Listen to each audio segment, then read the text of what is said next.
Je vais laisser la parole à Nathalie Rivemal du service élevage de la Confédération Roquefort et à Lucie Loubière du Notec. Je pas préciser. Ok. Peut-être avec Nathalie, on va se présenter pour débuter. Lucie Loubière, je suis référente agriculture biologique pour l'association Inotech en Aveyron. Et Nathalie Rivemal, donc du coup au service élevage de Confédération de Roquefort, et je suis référente sur la partie économique, plutôt technico-économique. La présentation va se diviser en deux parties. Donc, je vais vous expliquer un petit peu la filière, son contexte et les enjeux auxquels la filière de brebis bio est plutôt confrontée. Et Nathalie vous présentera les résultats technico-économiques que l'on a collectés dans les fermes suivies pour bioréférence. Déjà, la filière ovins et bio, donc les chiffres que vous voyez ici, ce sont les chiffres de 2023. On comptait environ 780 élevages certifiés ou en conversion, soit environ 160 000 brebis laitières pour la taille du cheptel ovin et bio, avec 32 millions de litres collectés pour la campagne 23-24. Et en fait, ça représente environ 10% de la collecte totale nationale du lait de brebis en France. Donc, vous voyez la filière sur la carte, la filière lait de brebis, elle est assez régionalisée. Vous avez au niveau du lait de brebis bio une première répartition géographique du cheptel qui se situe en majorité en Aveyron et en Lozère, puisque c'est dans les deux départements où il y a donc le plus de brebis laitières certifiées bio. Et ensuite, le troisième département correspond au Pyrénées-Atlantiques, qui là correspond à un autre bassin de production au niveau national pour le lait de brebis en général.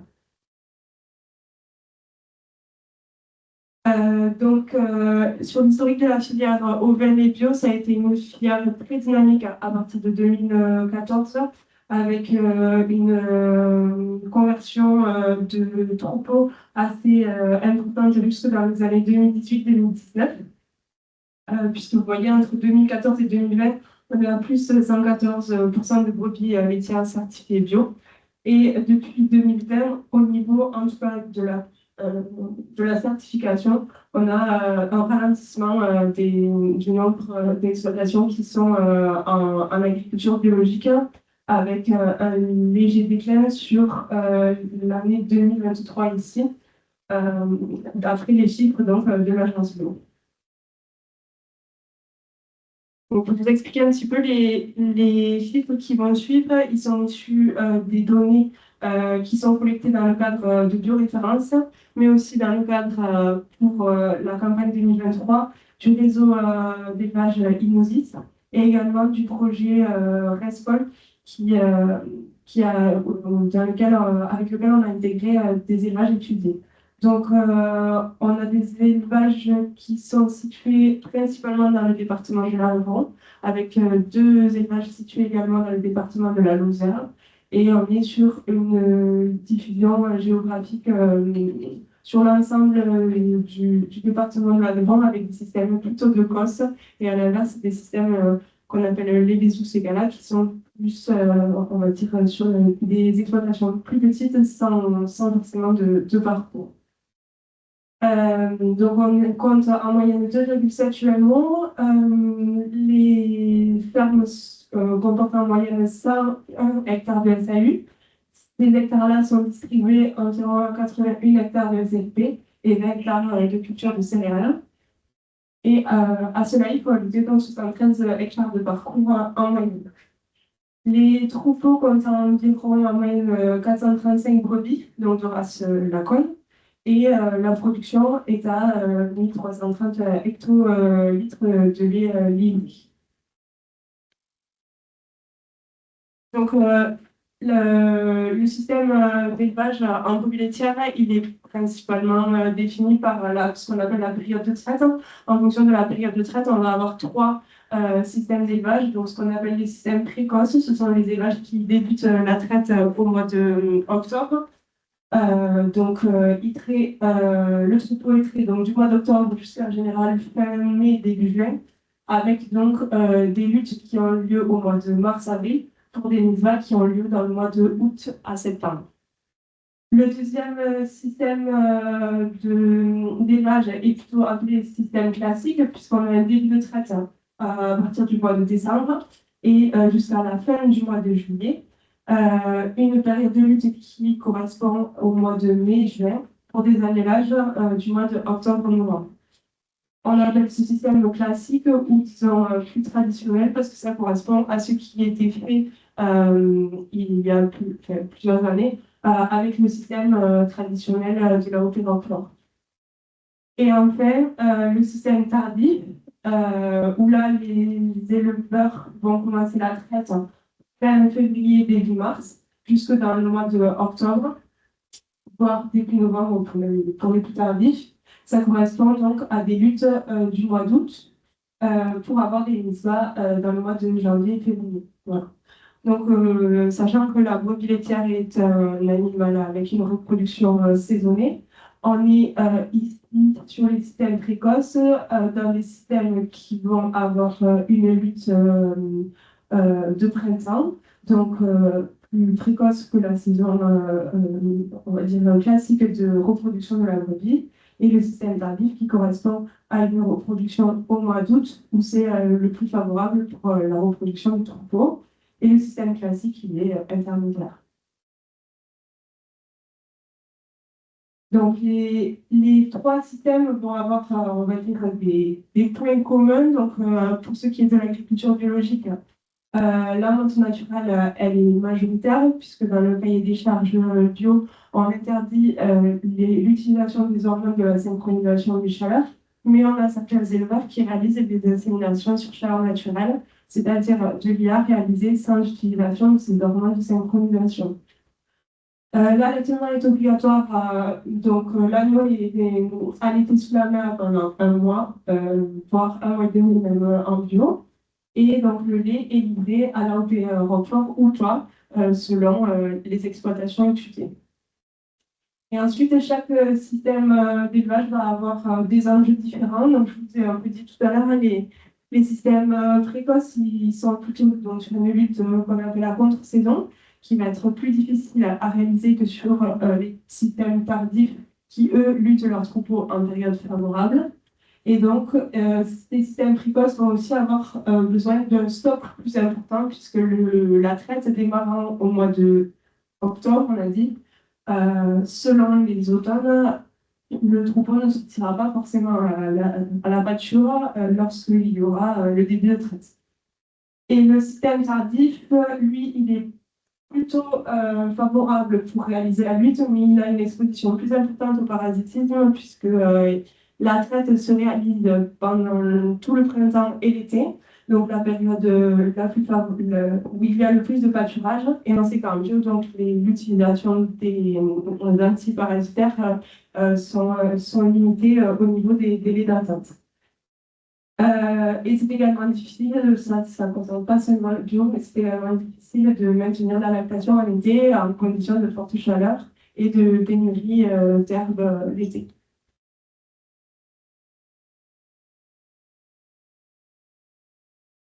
Donc pour ce qui est des conduites de l'élevage spécifiquement en agriculture biologique, donc bon, les brebis ont un accès permanent, je veux dire, lorsque le temps le permet, au pâturage. Pour ce qui est des ânes et des béliers, c'est obligatoire à partir de l'âge de 6 mois, ou alors ils doivent avoir un accès à une aire d'exercice et découverte.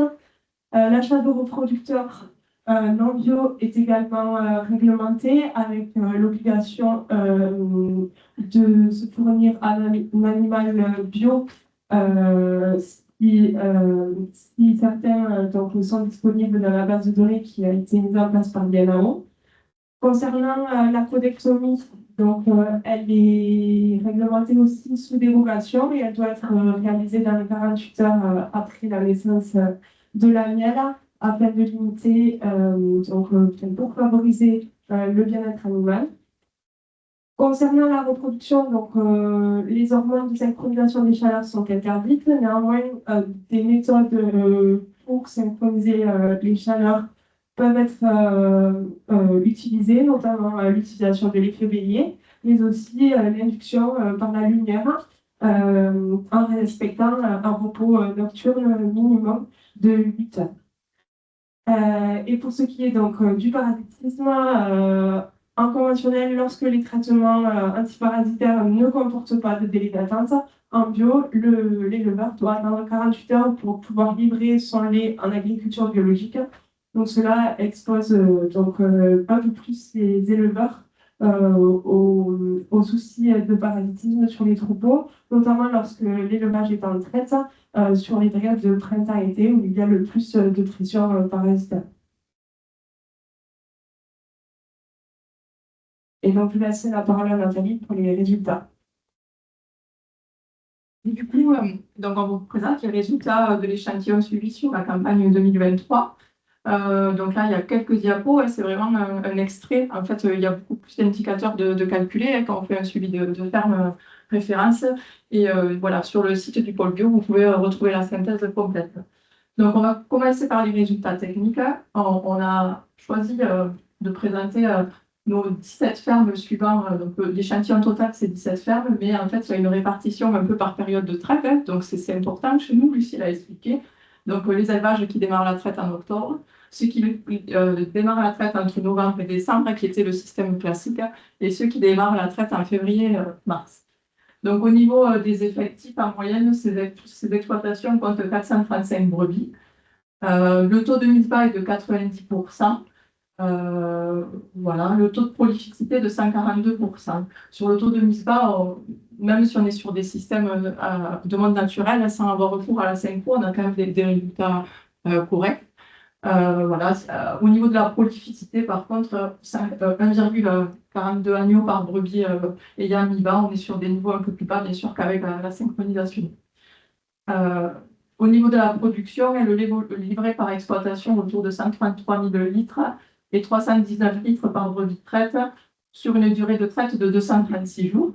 Et là, déjà, on peut noter des différences entre les systèmes, les systèmes actifs avec des durées de traite plus longues et une production un peu plus élevée, à 338 litres, alors que nos systèmes tardifs qui démarrent la traite plus tard ont des durées de traite plus courtes et une production un peu plus faible autour de 294 litres. Voilà, au niveau de la production, on est légèrement en dessous de ce qu'on voit en conventionnel, mais il n'y a pas quand même de gros écarts. Voilà pour ça.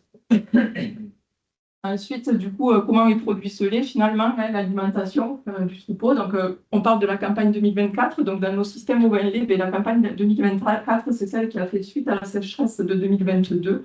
Et notamment, les systèmes actifs qui fonctionnent sur des stocks ont été impactés. On va le voir. Donc, au niveau du concentré adulte, donc distribué par brebis, dans ce concentré, il y a une partie qui est produite sur l'exploitation, les céréales, mais il y a une part aussi d'acheter. En moyenne, sur l'ensemble des élevages, on est à 200 kg par brebis. Et là, on a des différences entre périodes. Après, on a un échantillon relativement réduit, donc il faut faire attention, mais on est à 187 kg par brebis pour les élevages qui démarrent la traite en période active et 175 pour ceux qui démarrent plus tard la période de traite. Donc, au niveau des fourrages disponibles, c'est les fourrages stockés nécessaires pour l'année. Et à ça s'ajoute bien sûr le pâturage. On est autour de 663 kg. Et là, par exemple, les élevages actifs se distinguent avec des stocks plus disponibles, plus importants, en lien avec des durées de pâturage plus courtes. Par rapport au système tardif, où on a 635 kg de matière sèche de fourrage disponible. Donc, l'impact de la sécheresse, on le voit un petit peu là, sur ce critère-là, qui est l'achat de fourrage par brebis, qui était relativement élevé sur cette campagne-là, de 111 kg, notamment pour les systèmes actifs. Voilà. Et donc, globalement, ce qu'on note sur les élevages bio, on a des exploitations qui sont relativement moins autonomes que nos systèmes conventionnels. Voilà. L'indicateur d'autonomie est de 75%, c'est-à-dire sur la totalité de ce qui est distribué au troupeau, que ce soit le fourrage, le pâturage, le concentré, il y en a 75% qui est produit sur l'exploitation et le reste provient d'achat. Voilà. Et la luzerne déshydratée aussi dans nos systèmes bio, elle est souvent présente, puisque c'est une certaine sécurité alimentaire et une source de MAT qui est parfois moins onéreuse que les complémentaires azotés du commerce. Donc après, donc, si on va un peu plus loin, hein, donc on met des euros derrière tout ça, hein, le lait produit, les concentrés achetés et puis les autres charges. On arrive aux indicateurs de la marge brute à l'atelier. Bon, tout d'abord, le prix du lait, hein, en moyenne en 2023, sur cet échantillon-là, il était de 1 471 euros les millilitres.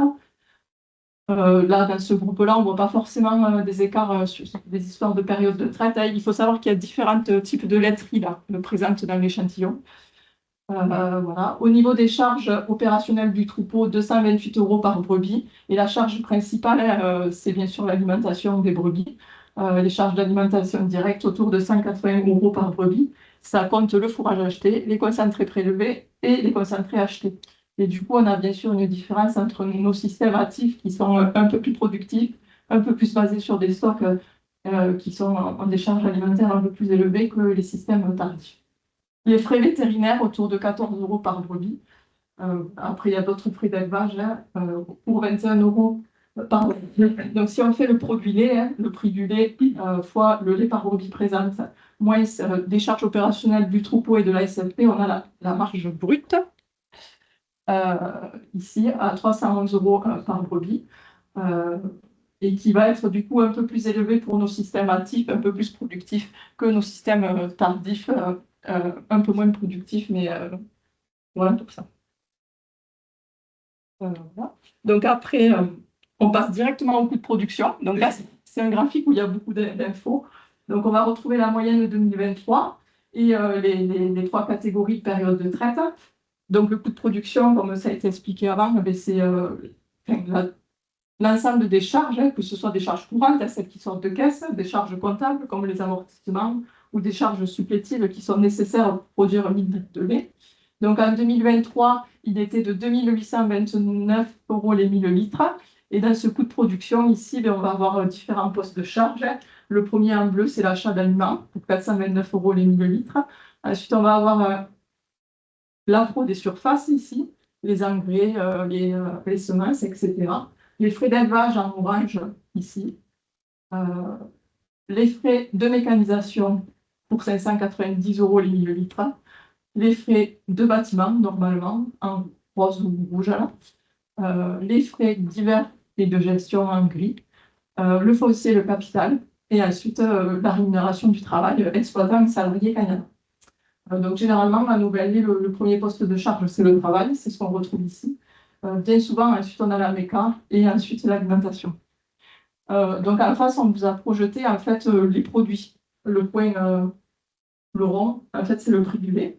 Donc, on voit que le prix du lait permet de couvrir une partie des charges, mais que la moitié est quasiment du coût de production. Si à ce produit lait, on rajoute le produit viande et aussi des aides, on a ici le carré. Donc, ça, c'est le total des produits pour l'atelier. Donc, on voit bien, quel que soit le groupe, hein, les actifs, les tardifs ou les intermédiaires, les classiques, finalement, sur cette campagne 2023, les produits ne couvraient pas le coût de production.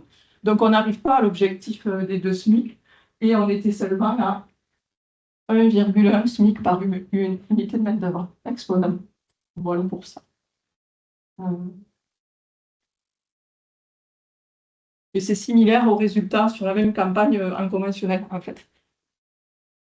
Voilà. Ensuite, en haut, là, on nous avait mis la productivité de la main-d'œuvre, puisque dans le coût de production, c'est vrai que le travail étant un des premiers postes de charge, la productivité de la main-d'œuvre influence quand même souvent le coût de production, mais finalement, il n'y a pas d'écart, quelle que soit la période. Hop. Pour terminer un petit peu de perspective, donc le marché des produits et du lait de brebis en bio, il n'est pas au top. Donc, on est plutôt sur une période où on a un recul de fabrication et de consommation. Au niveau des élevages, finalement, aujourd'hui, il y a encore des conversions, mais c'est plutôt des producteurs fermiers. Ce n'est pas des systèmes livreurs. Et la campagne 2024, celle qui suit les résultats qu'on vous a présentés, elle a été aussi marquée par une baisse de la production de lait de brebis bio, alors que sur les dernières années, il y avait une forte progression. Et l'évolution du prix du lait bio en brebis, ben, il ne suit pas du tout la même dynamique que celui du conventionnel. Et l'écart entre le prix conventionnel et le bio se réduit. Et c'est le dernier graphique, en fait, voilà, qui présente l'écart du prix du lait entre les bio et les conventionnels.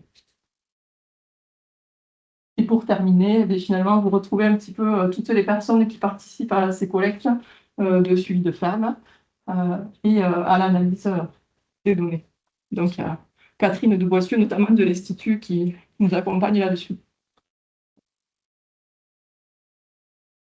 Merci.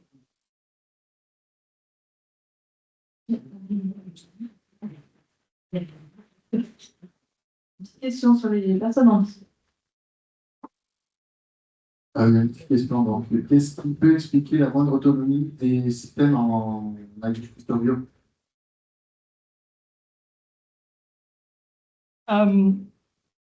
Alors, je ne sais pas comment expliquer ça. En fait, les élevages qui sont passés en lait de brebis bio, souvent, bon, c'était des élevages AOP, Roquefort, et avant 2016, il y avait, je ne sais pas si c'est ça qui explique. En gros, il y a eu une grande dynamique sur le lait de brebis bio à une certaine période. Et du coup, c'était le prix du lait, on va dire, la conjoncture était très bonne et les éleveurs ont été incités à produire du lait de brebis en bio. Et du coup, à augmenter les effectifs. Alors qu'on est, alors pas toujours augmenter des effectifs, ou à garder les mêmes avec une surface identique, alors qu'on a quand même un potentiel souvent qui, en bio lié aux pratiques et qui est un peu moindre. Voilà. Mais après, pas bien expliqué. Catherine est en ligne, elle peut essayer de réagir. Catherine, si tu veux rajouter quelque chose, je t'en prie. Je ne sais pas si tu m'as entendu. Catherine, si tu veux ajouter un petit complément. Non, Oui, mais c'est ça. c'est ce que Nathalie a répondu, c'est ça, c'est le contexte très favorable au bio à un moment donné qui a poussé les éleveurs à produire avec des achats de fourrage souvent, enfin des achats de l'usine déshydratée qui ont permis de produire du lait et voilà, dans un contexte qui était très favorable. Le contexte l'est moins maintenant. Donc, du coup, ça pose des questions effectivement sur le niveau d'autonomie. Merci. Il y a des questions dans la salle? Tout est en monotraite. Tout est en monotraite. Ah ben, en fait, Il y a 2 traites par jour. alors, enfin, pour les éleveurs qui livrent dans le cadre de l'AOP Roquefort, il y a 2 traites par jour. Pour les autres, la monotraite est possible, mais elle est pratiquée à la marge, en fait. À la lutte. Plutôt ouais, à la lutte, enfin, partir de- plutôt sur la fin de traite. À partir de la lutte, souvent, ceux qui peuvent le faire le font au moment de la lutte, souvent. Mais pas sur toute la campagne. Dernier tiers, même. Ouais, ça va dépendre. Ouais. Très bien, merci à vous. Et donc, comme le disait Nathalie, il y a tous les résultats, donc de façon un peu plus détaillée pour chacune des filières qu'on va aborder, sont présents dans des synthèses que vous pouvez retrouver sur le site du pôle bio Massif Central dans la rubrique bioréférence. Du coup, je vais laisser la parole maintenant à nos collègues qui œuvrent sur la filière ovinale. On va donc avec Marie-Michel de l'Institut d'élevage et Mathilde Père de la Chambre d'agriculture de Haute-Loire.